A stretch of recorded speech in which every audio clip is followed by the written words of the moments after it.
We just finished the rotisserie versus spatchcock chicken, and I will tell you this. The results are not what you think they are. They are completely different. Even I didn't imagine this would happen, and inevitably, it is unique. When it's all said and done, even I didn't realize what was going to happen. And more importantly, I didn't realize what the differences would be. So stay tuned, let's kick this off, and let's have some fun with some spatchcock versus rotisserie chicken. Alright, today is chicken day. I'll actually be cooking this chicken two different ways. One spatchcock, one rotisserie. Let's find out which one's better, find out which one's more flavorful, and which one find out is better to do.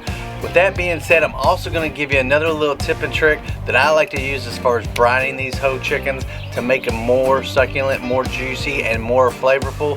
So let's get into it. Let's have some fun. You ready? Let's go! Alright, so without further ado, let's get into how I brine these chickens.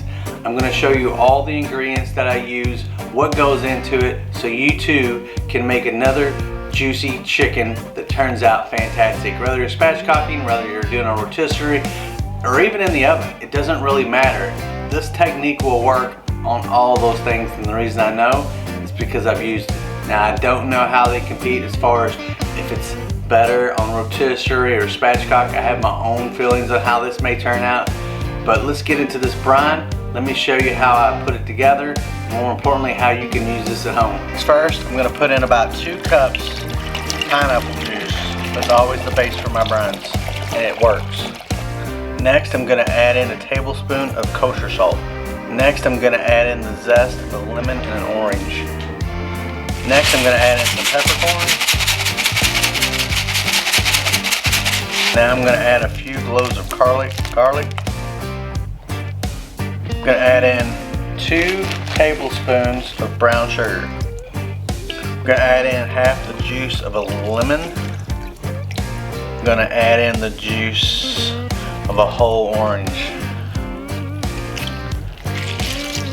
I'm going to add in some bay leaves, some thyme, some rosemary, and of course some parsley. I'm also going to add in some onion seasoning. And then finally, I'm going to add in about a cup of water. One thing I like to do too is I like to take this neck off. That's just me. You don't have to do this if you don't want to, but personally, this is what I like to do, as well as trim up any excess skin, because it's really not going to be needed, and just getting little of those pieces off here and there where it doesn't make sense. Once this thing goes through the brine process, I can assure you this will turn out just great. So I wouldn't stress about that. Now, if I'm doing the spatchcock, obviously what I'm doing is basically cutting the backbone out. I'm not doing that right now. I'm just gonna let this set up and brine overnight. It's better to be whole into the bag. So we'll get to that and I'll show what that looks like. I like to stir this brine as it's coming to a boil. Just seems to me like it mixes up the ingredients a little bit better. Once my brine comes to a boil, pull it off. Put it into a pitcher with some ice cubes. Next, I'm just going to pour in about 2 cups or so of ice cubes. Let that cool down. Alright, so today is the day. Let's find out which one's a contender and which one is a pretender. Basically, we have 2 chickens, both whole. We're going to be doing one spatchcock and we're going to be doing one on the rotisserie. Both have been brined overnight, and I am excited to see who comes out on top in this competition. So without further ado, let's get into it and let's have some fun. Alright, first things first, we're going to spatchcock this first one. Basically, as you know, what that means, or at least some of you know, is cutting out the spine, out the center of this, and basically then we'll flatten it out. Now, the one thing about spatchcock that I will say, and that I've been a big fan of, is the fact that it kind of lays the breast, or the entire chicken, if you will, down to be cooked evenly. I'm not saying rotisserie doesn't get there. Obviously, I think it does because it's getting all sides. But I just feel like spatchcock definitely has some advantages going into this cook. So from there, basically what I typically do is just score this breastplate right here, and then that allows me to kind of flatten this out, so to speak. So basically pull this around like such. And just like you're gonna give it CPR, just press down on that, and then voila, there you have it. Ready to go, on to the next phase. All right, so next phase for me typically is just adding a little bit of olive oil to the skin. I think for me, it just seems to help keep this thing a little bit moist and a little bit from getting burnt on the exterior a little bit sooner.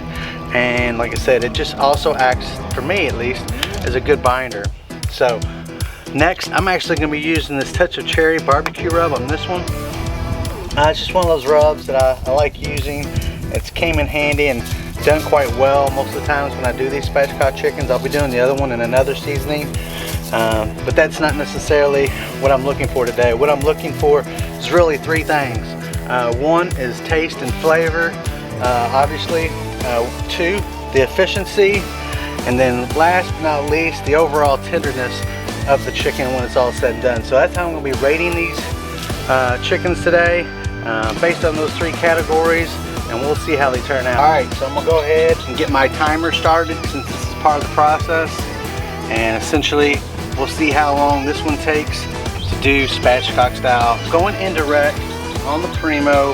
As you can see, I have a water pan underneath this. It's just one of the techniques I use to keep this thing moist. It'll help me from having to spritz as often too, to keep the meat moist. But like I said, this is what I do. You do what you want, but I tell you, this works out. Time for the rotisserie chicken. Same thing, definitely gonna use some olive oil just to kind of get the skin. Use this as a binder, but also to kind of protect the skin a little bit when it's undergoing the cooking process. It's just always works for me. I know other people out there that have used it as well, so that's basically what I'm going to do. Is I'm going to use this, try to get as much of the skin as I can, and then from there, basically we just need to start seasoning this up. On this seasoning, I'm actually going a little bit different. I'll be using this Kamado Sturdy Bird. I've used it for a few other cooks. Really like the flavors on it, so I thought, you know, why not? Let's try it out on here. It is Dirty Bird, right? So try it on there. See how this goes. And when I'm getting the chicken, I typically try to get everywhere. I try to not waste my seasoning, obviously, but I also try to get as much of the chicken that I can to make sure that it's covered. And then I'm gonna typically allow mine to sit anywhere from 20 to 22 minutes before I get it on the grill. That's just me. Everybody's a little bit different. I've seen other people do it, and that's kind of where I learned it from. And now I'm doing it, and it seems to work for me. So basically, let this sit on there for a little while. We'll go ahead and get this on the rotisserie and get it set up to go. All right, so now I remember why I like spatchcock. Anyway, the rotisserie obviously is ready to go. As you can see, I've tied the wings behind the breast, the legs together.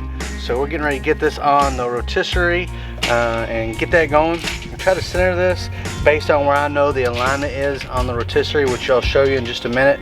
But this is basically it. I think there's, you know, two reasons why I really like spatchcock chicken. One, it seems to obviously get done more efficiently, and then two, I don't have to deal with this setup. And I'm telling you, this is, while it's not overly complicated, it does take a little bit of time to tie everything together, get everything situated, get it on the rotisserie and get it set up. But with that being said, sometimes I think a rotisserie chicken tastes better. So today we're getting ready to find out, see which one turns out better, and go from there. Anyway, get this into the motor, over to here, see how this thing rolls. Definitely excited to see how this turns out. Certainly should be a fun experience, seeing which one turns out better, the rotisserie or the spatchcock. So today we're going to put all those ideas to the rest, and we're going to find out which one really is champion of the chicken. Alright, so I basically have both smokers going, both at 300. One is indirect, basically on spatchcock style. The other one is obviously kind of direct, obviously, with on the rotisserie. So we'll get to see which one of these chickens really turns out best. Both were brine in the same manner. The only thing that was really different in this process is one was the backbone was taken out to flatten, and 2, I use 2 different seasonings. But I'm not really worried so much about the flavor of the skin on this one, and I'm not going to try to compare those two because they're 2 different rubs. What I'm trying to do is really see what really gets done the most efficiently, has the most flavor, and like I said, is the most tender. So that's what we're really out to gather today, find out which method really is best, and kind of go from there, because whichever one probably turns out being best will probably be the one I continue to use going forward. So stay tuned, a lot more to come, and definitely excited to see how this turns out. I forgot to add a little bit earlier, but this just really started, some of these bourbon barrel blocks from Smoke Your Bourbon. I tell you what, these things work out great and certainly add some bourbon flavor. So if you're interested, try them out. Like I said, they're really good. The rotisserie chicken, obviously trying to spray this down. I'm actually using just basically some pineapple juice to keep the skin moist. Unlike the other chicken, which I have going indirect with a water pan underneath it. It's another reason why I like Spatchcock, or have liked Spatchcock to this date. That doesn't mean this Spatchcock's going to win this competition. We'll see how it turns out. Still a long way to go. As you can see, we are coming along nicely.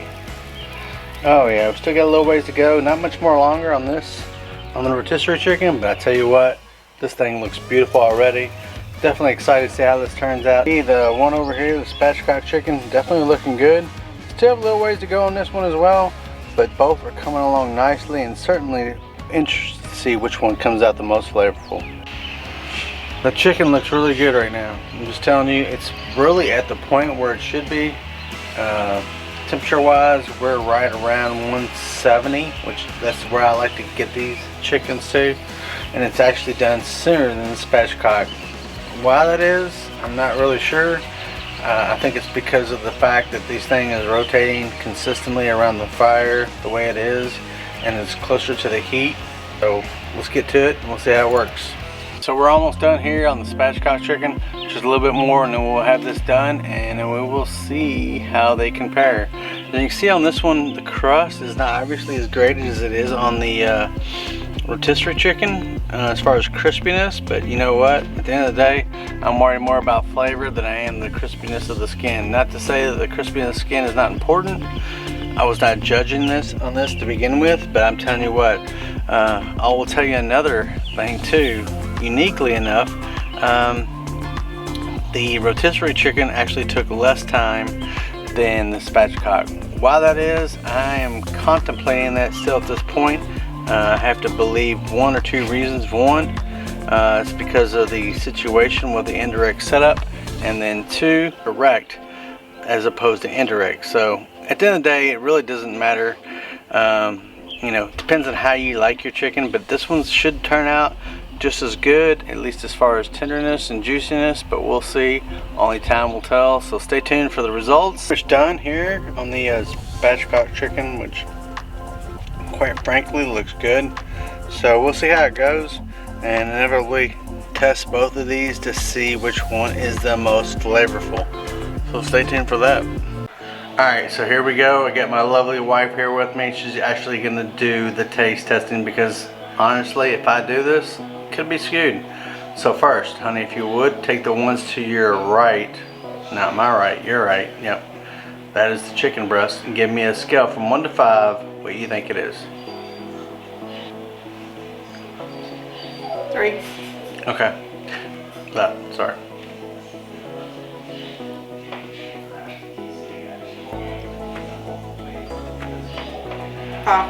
Okay, now move up to the next thing on your left, which should be a drumstick.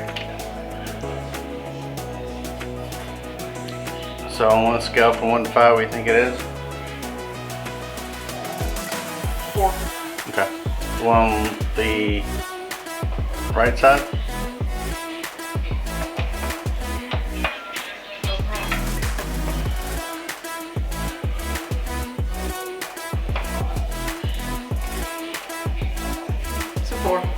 Okay.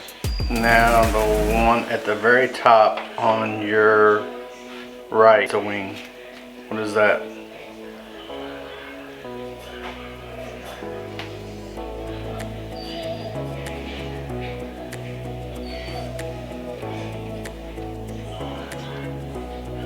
It's 5. Okay, the one on the other side? fat's just sweeter. Okay, so there you have it, folks. It seems like the one on the left-hand side won out more than the right side, which inevitably, believe it or not, is the rotisserie chicken versus the spatchcock chicken. There you have it, folks. So as you've seen, obviously rotisserie chicken is still better than spatchcock. Call me confused, because honestly I did not believe that would happen. At the end of the day, I thought honestly spatchcock would win, mostly due to efficiency and also because of the fact that it doesn't take very long to get done. And I'm not saying it's out of the game, I'm just telling you right now, rotisserie chicken is obviously good, it's still in the game, and more importantly, it has more flavor. What reason? I can't explain it as far as science is concerned. I'll tell you right now, for me, I'm going whichever direction leads me. And right now, I'm still leaning towards more of the spatchcock version. But I'm telling you what, now I'm starting to think I was wrong.